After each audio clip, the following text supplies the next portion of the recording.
Hey people, it's Niyas talking. This is from CNBC.com.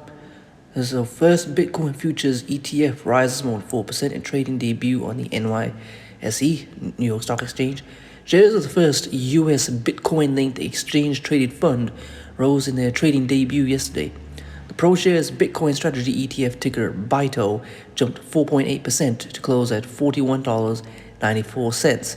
The fund tracks CME Bitcoin futures or contracts speculating on the future price of Bitcoin rather than the crypto itself. That means investors in the ETF should expect the price or performance of their shares to differ somewhat from the price of Bitcoin itself.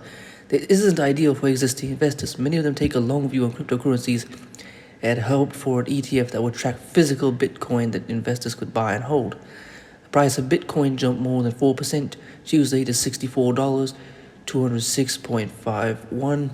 According to coin metrics, about 1% from an all-time high from April 14th of $64,899. Bitcoin futures gained about 4% as well. The launch highlights the remarkable growth of the ETF industry, Will Hershey, CEO of Roundhill Investments, told CNBC. Trading volumes are exceptional, Hershey said of BITO's day one trading activity. BITO has traded in excess of $700 million notional.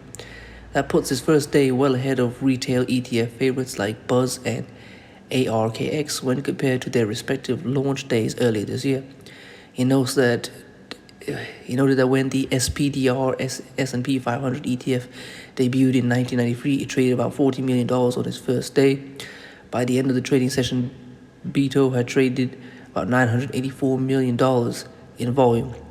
ProShares is the 8th biggest ETF provider by assets, according to etdb.com. The firm is known for its funds that use leverage to track moves in certain indexes, multiplied by a certain amount. ProShares executives rang the opening bell at the NYSE, where the ETF trades. The fund has an expense ratio of 0.95%. The crypto industry has been longing for a Bitcoin-related ETF for many years. In about 2017, asset managers began applying to launch spot Bitcoin ETFs, but their proposals were rejected by the Securities Exchange Commission, which maintained none were able to prove market resistance to manipulation. The rush of applications for future-based ETFs came this year, shortly after Chairman Gary Gensler took helm of the agency. What you have here is a product that's been overseen for 4 years by U.S. federal regulator CFTC and was being wrapped inside of something within our jurisdiction called the Investment Company Act of 1940.